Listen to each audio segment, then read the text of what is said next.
ಸ್ನೇಹಿತರೆ ನಮಸ್ಕಾರ. ಡಾಕ್ಟರ್ ಸಿದ್ದು ಅವರು KK ನ್ಯೂಸ್ ಕನ್ನಡ ಚಾನಲ್ ಅಂತ ಒಂದು ಒಳ್ಳೆ ಯೂಟ್ಯೂಬ್ ಚಾನಲ್ ಅವರು ಓಪನ್ ಮಾಡಿದ್ದಾರೆ. ಆ ಯೂಟ್ಯೂಬ್ ಚಾನಲ್ನ ವಿಶೇಷತೆ ಅಂತ ಹೇಳಿದ್ರೆ ಅದರಲ್ಲಿ ಕೇವಲ ಸಣ್ಣ ಮಕ್ಕಳು ದೊಡ್ಡವರು ಯಾವುದೇ ಒಂದು ವಯಸ್ಸಿನ ಅಂತರ ಇಲ್ಲದೆ ಹೆಚ್ಚು ನಮ್ಮ ಕನ್ನಡಕ್ಕೆ ಸಂಬಂಧಪಟ್ಟಿರುವಂತಹ ಕರೆಂಟ್ ಅಫೇರ್ಸ್ ಎಲ್ಲ ಮಾಹಿತಿ ಸಿಗ್ತಾ ಇದೆ. ದಯವಿಟ್ಟು ಹೆಚ್ಚಿನ ಸಂಖ್ಯೆಯಲ್ಲಿ, ಅದರಲ್ಲೂ ನನ್ನ ಯುವ ಸ್ನೇಹಿತರು ಹೆಚ್ಚಿನ ಸಂಖ್ಯೆಯಲ್ಲಿ ಯೂಟ್ಯೂಬ್ ಚಾನಲ್ನ ಸಬ್ಸ್ಕ್ರೈಬ್ ಆಗಿ ಫಾಲೋ ಮಾಡಿ ಹೆಚ್ಚು ಕನ್ನಡ ಪರ ಜ್ಞಾನವನ್ನ ಬೆಳೆಸ್ಕೊಳ್ಳಿ ಅಂತ ಹೇಳೋದಕ್ಕೆ ಇಷ್ಟಪಡ್ತೀನಿ. ನಾನು ನಿಮ್ಮ ನಿರೂಪಕಿ ಸವಿ ಪ್ರಕಾಶ್.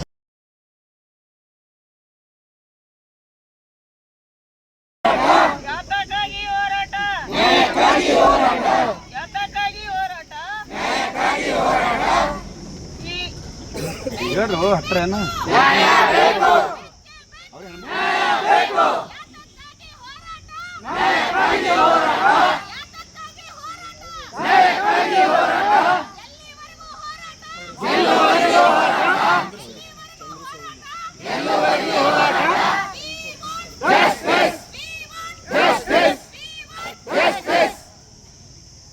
ಗುಲ್ಬರ್ಗಾ ವಿಶ್ವವಿದ್ಯಾಲಯ ಗುತ್ತಿಗೆ ನೌಕರ ಸಂಘಕ್ಕೆ ಗುಲ್ಬರ್ಗಾ ವಿಶ್ವವಿದ್ಯಾಲಯ ಗುತ್ತಿಗೆ ನೌಕರ ಸಂಘಕ್ಕೆ ಏನೇ ಬರಲಿ ಯಾರೇ ಬರಲಿ ಎಲ್ಲಿವರೆಗೆ ಹೋರಾಟ ಏತಕ್ಕಾಗಿ ಹೋರಾಟ ಅಯ್ಯಯ್ಯೋ ಅಯ್ಯಯ್ಯೋ ಅಯ್ಯಯ್ಯೋ ಅಯ್ಯಯ್ಯೋ ಆದೇಶ ಹೊರಡ್ಸ್ಯಾರ್ರಿ 30 ತಾರೀಕು ಅದು ಹಿಂಪಡಿಬೇಕ್ರಿ. ನಮ್ಗೆ 281 ಜನರಿಗೂ ನಮ್ಗೆ ತಗೋಬೇಕು ಅವರು. ಮತ್ತು ಇದು ಆದೇಶ ನೇರ ಪಾವತಿ ಆಗ್ಬೇಕ್ರಿ. ನಮಗೆ ಯಾವಾಗಲೂ ಇಲ್ಲಿ ಮಾಡ್ಲತ್ತ, ನಾವು 20 ವರ್ಷದಿಂದ ಮಾಡ್ಲತ್ತೀವಿ, ಯಾವಾಗಲೂ ಈ ಥರ ಆಗಿಲ್ಲ. ಟೆಂಡರ್ ಅಂತ ಇದು ಒಂದು ಹೊಸದಾಗಿ ಈ ಹೊಸ ಕುಲಪತಿಗಳು ಬಂದಾರ್ರಿ. ಇದ್ರ ಮೇಲೆ ನಮ್ಮ ಎದುರೇ ಸಾಕಷ್ಟು ಕುಲಸಚಿವರು ಬಂದು ಹೋದರು. ಬಟ್ ಇವ್ರು ಹ್ಯಾಂಗೆ ಆಡಳಿತ ಮಾಡ್ತಾ ಇದ್ದಾರೋ ನಮಗೆ ಗೊತ್ತಿಲ್ಲ. ನಮಗೆ ತಿಳಿದೊಟ್ಟು ಅವ್ರಿಗೆ ತಿಳಿತದಿಲ್ಲ, ಅದನ್ನು ನಮಗೆ ಗೊತ್ತಿಲ್ಲ. ಈ ಥರ ನಮಗೆ ಅನ್ಯಾಯ ಆಗ್ಲಿಕ್ಕತ್ತದ. ಬಟ್ ನಮಗೆ ನೇರ ಪಾವತಿ ಆಗಬೇಕು. ನನ್ನ ಹೆಸರು ರೂಪಶ್ರೀ. ಸ್ವಲ್ಪ ಎಮರ್ಜೆನ್ಸಿ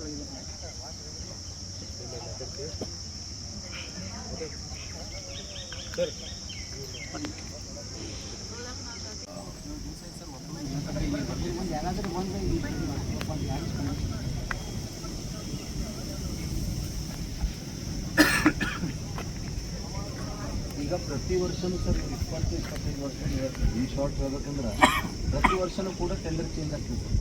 ಯಾವತ್ತೂ ಕೂಡ ಈ ಥರ ಏಕಾಏಕಿ ಒಂದೇ ಸರಿ ತೆಗೆದುಬಿಟ್ಟು ಈ ಥರ ಇದು ಮಾಡಿ history of university first time sir. First time ಇಷ್ಟು ದಿನ ಇಷ್ಟು ದಿವಸ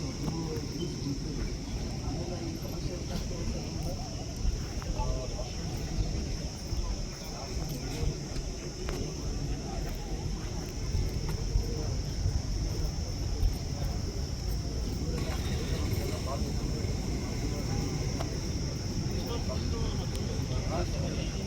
ಪ್ರತಿಯೊಂದು ನಮಗೆ ಹೆಂಗೆ ಕೊಡ್ತಾರೆ ಸರ್. ಪ್ರತಿಯೊಂದು ಕೂಡ ಹೆಲ್ಪ್ ಮಾಡ್ತಾರೆ.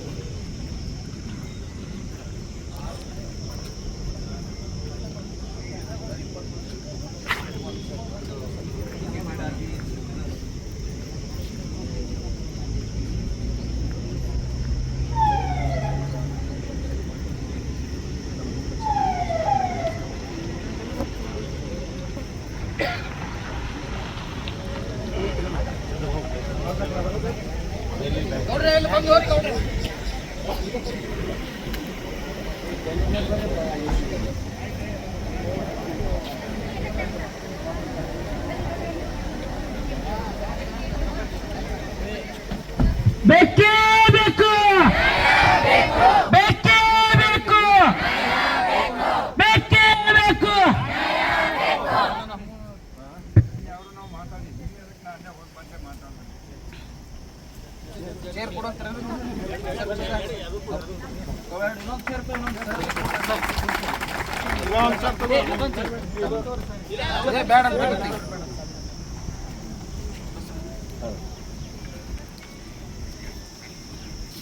ಇವರು 17 ದಿವಸದಿಂದ ಕುಂತಿದ್ದಾರೆ ಗೌಡ್ರಿ. ಯೂನಿವರ್ಸಿಟಿ ಇತಿಹಾಸದಲ್ಲಿ ಫಸ್ಟ್ ಟೈಮ್ ಇದು 17 ದಿವಸ ಇವರು ಧರಣಿ ಕುಂತಿರ್ತಕ್ಕಂಥದ್ದು. ಇವರೇನು 17 ದಿವಸ ಇಲ್ಲಿ ಕುಂತಿದಾರ, ನಮಗೆ ಪ್ರತಿಯೊಂದಕ್ಕೂ ಕೂಡ ಭಾಳ ತೊಂದರೆ ಆಗ್ತದೆ ಅಡ್ಮಿನಿಸ್ಟ್ರೇಷನ್.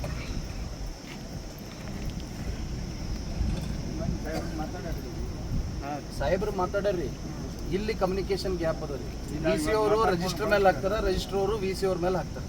ನಾವು ಕಮಿಟಿಯವ್ರು ನಿರ್ಣಯ ಮಾಡಿ ಇವತ್ತು ರೆಸಲ್ಯೂಷನ್ ಪಾಸ್ ಮಾಡಿ ಕಳಿಸ್ತೀವಿ. ಸೋಮವಾರ ದಿನ ಬರಲಿ ಅಂತ ಹೇಳಿ ಸರ್ಕುಲರ್ ಹೊಡಿಸ್ಬೇಕು ಸರ್. ಯಾರು ಬರೀ ಸೋಮವಾರ ದಿನ ಅಂತ ಹೇಳಿ 4 ಜನ ಬರೀ ಅಲ್ಲೇ ಇರ್ತೀವಿ ನಾವು. ಸರ್ಕುಲರ್ ಹೊಡಿಸ್ಬೇಕು ಕೂಡಿ ಸೋಮವಾರ ದಿವಸ ಇಬ್ಬರು ಸರ್ಕುಲರ್ ಹೊಡಿಸ್ಬೇಕು ರೀ.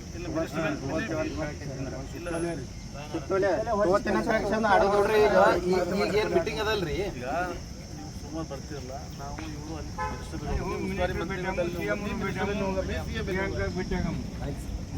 ಸುತ್ತೋಲೆ ಮಾಡ್ರಿ ಸರ್ಕಾರದ ಆದೇಶ ಕೊಡುತ್ತೆ.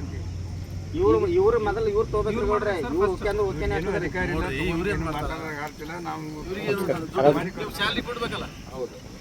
ಈಗ ಇವ್ರಿಗೆ ಸ್ಯಾಲ್ರಿ ಪೆಂಡಿಂಗ್. ಇವರು ಟೆಂಡರ್ ಕೊಟ್ಟಿಲ್ಲ ನೋಡ್ರಿ. ಇವ್ರಿಗೆ ಆರ್ಡರ್ ಯೂನಿವರ್ಸಿಟಿದವ್ರು ಕೊಟ್ಟಿರಿ. ಹೌದೌದು. ಇಲ್ಲ ಇನ್ಚಾರ್ಜ್ ಮಿನಿಸ್ಟರ್ ಅವರು ಇವ್ರಿಗೆ ಹೈಯರ್ ಎಜುಕೇಶನ್ ಮಿನಿಸ್ಟರ್ ಮಾತಾಡೋರು ಸರ್ ಸುಧಾಕರ್ ಸರಿಗೆ. ಪ್ರಾಬ್ಲಮ್ ಏನ್ ಮಾಡ್ತಾ ಇದಾರೆ ಸರ್ ಇವರು ರಿಜಿಸ್ಟರ್ ಮೇಲೆ ಹಾಕ್ತಾರೆ, ರಿಜಿಸ್ಟರ್ ಇವ್ರ ಮೇಲೆ ಹಾಕ್ತಾರೆ. ನಾವು ಮೀಟಿಂಗ್ ಮುಗಿಸ್ಕೊಂಡು ಬಂದು ಉಸ್ತುವಾರಿ ಮಂತ್ರಿಗೂ ಮಾತಾಡ್ತೀವಿ ಮತ್ತು ಇಲ್ಲ ನಾವು ಮಾತಾಡಿ ಮಂಡೇ ಇವ್ರು ಕೂತ್ ಮಂಡೇ ಬರಲಿ ಇವರು ನಾವು ಇದು ಮೀಟಿಂಗ್ ಮುಗಿದ್ಮೇಲೆ ಮಾತಾಡೋಣ. ತೆಗಿಬಾರ್ದು ಯಾವುದೇ ಉದ್ದೇಶದಿಂದ ಸರ್ಕಾರ ಇವ್ರಿಗೆ ತೆಗೆದ್ರಂದ್ರೆ ಏನಪ್ಪ ಅಂದ್ರೆ ಯೂನಿವರ್ಸಿಟಿ ಬಂದ್ ಮಾಡ್ಬೇಕಾಗ್ತದ. ಇದೇನಪ್ಪ 20 ವರ್ಷ ಮಾಡ್ಕೊತ ಬಂದಾರ ಇವ್ರಿಗೆ ಏನಪ್ಪ ಅಂದ್ರೆ ಇದ್ರ ವೇತನ ಮೇಲೆ ಡೈರೆಕ್ಟ್ ನೇರ ಪಾವತಿ ಮಾಡ್ಕೊಂಡು ಇವ್ರಿಗೆ ಏನಪ್ಪ ಕಂಟಿನ್ಯೂಷನ್ ಮಾಡ್ಬೇಕಂತ ಹೇಳಿ ಒಮ್ಮತದ ನಿರ್ಣಯ ತೆಗೆದುಕೊಂಡು ಸರ್ವಾನುಮತದ ಸಭೆಯಲ್ಲಿ ಸರ್ಕಾರದ ಗಮನಕ್ಕೆ ಕಳಿಸ್ಕೊಡಲಾಯ್ತು ಅಂತ ಹೇಳಿ DC ಅವ್ರಿಗೆ ಒಂದು ಕಾಪಿ, ಉಸ್ತುವಾರಿ ಸರ್ಕಾರಕ್ಕೆ ಎಲ್ಲರಿಗೂ ಒಂದೊಂದು ಕಾಪಿ ಬರೆದು ಎಲ್ಲರೂ ಸಹಿ ಮಾಡ್ಕೊಂಡು ಕೂತೀವಿ. ಇನ್ನೊಂದು ಸಿಂಡಿಕೇಟ್ದವ್ರು ಮಾಡ್ಯಾರಲ್ಲ ಇಲ್ಲ ಸರ್ ಏನ್ ಮಾಡಿಲ್ಲ ಅವರು ಎಲ್ಲರೂ ಕೂಡ ಒಂದು ಕಮಿಟಿ ಮಾಡಿ ಈಗ ಟೆಂಡರ್ ಪ್ರಕ್ರಿಯೆ ನೀವು ಆದ ನಂತರ ಕರಿತೀವಿ ಅಂತಾರಲ್ರಿ. ಸಿಂಡಿಕೇಟ್ದವ್ರು ಚೇರ್ಮನ್ ಶಿಪ್ನಿಗೆ ಒಂದು ಕಮಿಟಿ ಮಾಡ್ಯಾರ. ಸಿಂಡಿಕೇಟ್ದವ್ರು ನಾವು ಕೂಡ ಕಾಮನ್ ಮಾಡಿದ್ರೆ ಅಂದ್ರೆ ನಾನು ಸರ್ಕಾರಕ್ಕೆ ಬೇಡಿಕೆ ಎಸೆಂಚರದ ಡೇಟ್ ಬೀಳ್ತದೆ. ಈಗ ಅದಕ್ಕೆ ಇವತ್ತೇನು ಮೀಟಿಂಗ್ ಕರೆದಾರಲ್ರಿ ಕಮಿಟಿ ನಾನೇ ಮಾಡಿಸಿದ್ದಾರೆ ಹೇಳಿ. ಅದಕ್ಕೆ ಈಗ ಏನು ಟೆಂಡರ್ ನೋಟಿಫಿಕೇಶನ್ ಮಾಡಿದಾರ ಅಂತೇಳಿ ಅಂತಾರ. ಟೆಂಡರ್ ನೋಟಿಫಿಕೇಶನ್ ಮಾಡಿದಾರ, ಎಲ್ಲ ಮಾಡಿದಾರೆ. ಯೂನಿವರ್ಸಿಟಿ ಸಮಸ್ಯೆ ಅದ. ಇಲ್ಲಿ ಎಂಪ್ಲಾಯೀಸಿಗೆ ಕುಡಿಯಕ್ಕೆ ನೀರಿಲ್ರಿ ಕ್ವಾರ್ಟರ್ಸ್ದಾಗ. ಯಾಕಂದ್ರೆ ಎಲ್ಲಾನು ಈ ಯೂನಿವರ್ಸಿಟಿ 850 ಎಕರೆ ಏನದ, ಎಲ್ಲೆಲ್ಲಿ ಏನೇನದ ಅಂತ ಗೊತ್ತಿರ್ತಕ್ಕಂಥದ್ದು ಇವ್ರಿಗೆ. ಅಲ್ಲಿ ಮ್ಯಾಲ ಕುಂತವ್ರಿಗೆ ಏನು ಗೊತ್ತಿಲ್ರಿ. ಈಗ ಎಕ್ಸಾಮ್ ಬರೆಯಕತ್ತಾರ ಗೌಡ್ರೆ ನಮ್ಮ ಹುಡುಗರು ಬರೆದು ವಾಶ್ರೂಮ್ಗೆ ಹೋದ್ರೆ ವಾಶ್ರೂಮ್ದಾಗ ನೀರಿಲ್ಲ. ಈಗ ಇದೆಲ್ಲ ನಾವು ಅನುಭವಿಸ್ಲತ್ತೀವಿ. ಈಗ ಏನಾಗತ್ತದ ಇದು ಏನಾದ್ರು ನಾವು ಏನಾರ ಹೈಲೈಟ್ ಮಾಡಿದ್ರೆ ನಮಗೆ ಸರ್ಕಾರಕ್ಕೆ ನಮಗೆ ಇದು ಆಗ್ತದ ಅಂತೇಳಿ ಇದ್ದಂತ ನಾವೆಲ್ಲ ಹುಡುಗರಿಗೆ ಕನ್ವಿನ್ಸ್ ಮಾಡ್ಕೊಂಡು ಇವ್ರಿಗೆ ಕನ್ವಿನ್ಸ್ ಮಾಡ್ಕೊಂಡು ಇದು ಮಾಡ್ತಾ ಇದೀವಿ. ಆದಷ್ಟು ಬೇಗ ಸೀರಿಯಸ್ ಆಗಿ ತಗೊಂಡು ಗೌಡ್ರೆ ಕುಂತಂತ ಹೆಣ್ಮಕ್ಳು 3-4 ಮಂದಿ ಚಕ್ಕರ್ ಬಂದು ಬೀಳತ್ತಾರ. ಯಾರು ಕೇಳೋರಿಲ್ಲ, ಏನಿಲ್ಲ. ನಾವೇ ತಂದು ಗ್ಲುಕೋಸ್ ಕೊಡುವಂಥದ್ದು ನಡೆದ. ಇಷ್ಟು ಬೇಜವಾಬ್ದಾರಿತನ ಮಾಡಿದ್ರೆ ಚಲೋ ಅಲ್ರಿ ಇವ್ರದ್ದು ಬೇಜವಾಬ್ದಾರಿತನ. ಮತ್ತು ನಾವು ಹೇಳಕ್ ನಿಂತೀವಿ ಅಂತಂದ್ರೆ ಇವ್ರೆಲ್ಲ ಏನೂ ಇರೋದಿಲ್ಲ. ಇಲ್ಲಿ ಕುಂತು ಉಪಯೋಗಿಲ್ಲ. 4-5 ಮಂದಿ ನೀವು ಅಲ್ಲಿ ಬರಬೇಕು. ಒಂದು 5 ಜನ ಬರ್ರಿ, ನಾವು ಮಂಡೇ ಬರ್ತೀವಿ ಸರ್. ಅದಕ್ಕೆ ಏನಿಲ್ಲ ಸರ್, ಇವ್ರಿಗೆ ಟೈಟ್ ಮಾಡಿ ಸರ್. ಈ ಯೂನಿವರ್ಸಿಟಿ ಇತಿಹಾಸದಾಗೆ ಎಂಥದ್ದಾಗಿಲ್ಲ. ಪೂರಾ ಎಲ್ಲ ರಾಂಗ್ ಮೆಸೇಜ್ ನಡೆದ್ರೆ ಪೂರಾ ಇಡೀ ಸ್ಟೇಟ್ ತುಂಬ ಸರ್. ಈ ಥರ ಯಾಕೆ ಇವರು ಡಿಲೇ ಮಾಡಿದ್ರು, ಯಾರಿದಕ್ಕೆ ಕಾರಣಭೂತರು. ಪ್ರತಿ ವರ್ಷನೂ ಕೂಡ ಟೆಂಡರ್ ಆಗ್ಯದ. 20 ಯೂನಿವರ್ಸಿಟಿ ಎಂದು ಹುಟ್ಟ್ಯದ ಅವಾಗ ಹಿಡಿದು ಮ್ಯಾನ್ ಪವರ್ ಟೆಂಡರ್ ಹಾಕೋತ ಬಂದದ. ಯಾವತ್ತೂ ಕೂಡ ಇಂಥ ಸಮಸ್ಯೆ ಆಗಿಲ್ಲ. ಒಬ್ಬ ಆಡಳಿತಾಧಿಕಾರಿ ಬಂದ ಅಂತೇಳ್ರಿ ಗೌಡ್ರೆ, ಬರೀ ಬಂದು ನಾವು ಆಫೀಸ್ ಮೇಲೆ ಟೇಬಲ್ ಮೇಲೆ ಬಂದು ಕುಂತು ಸೈನ್ ಮಾಡಿದ್ರೆ ಅಷ್ಟೇ ಇಂಪಾರ್ಟೆಂಟ್ ಅಲ್ಲ. ಯೂನಿವರ್ಸಿಟಿದಾಗ ಏನು ನಡೆದದ, ಯಾವ ರೀತಿ ನಾವು ಬ್ಯಾಲೆನ್ಸ್ ಮಾಡ್ಕೊಂಡು ಹೋಗ್ಬೇಕು ಅಂತಕ್ಕಂಥದ್ದು ಗೊತ್ತಿರ್ಬೇಕಲ್ರಿ ಗೌಡ್ರೆ.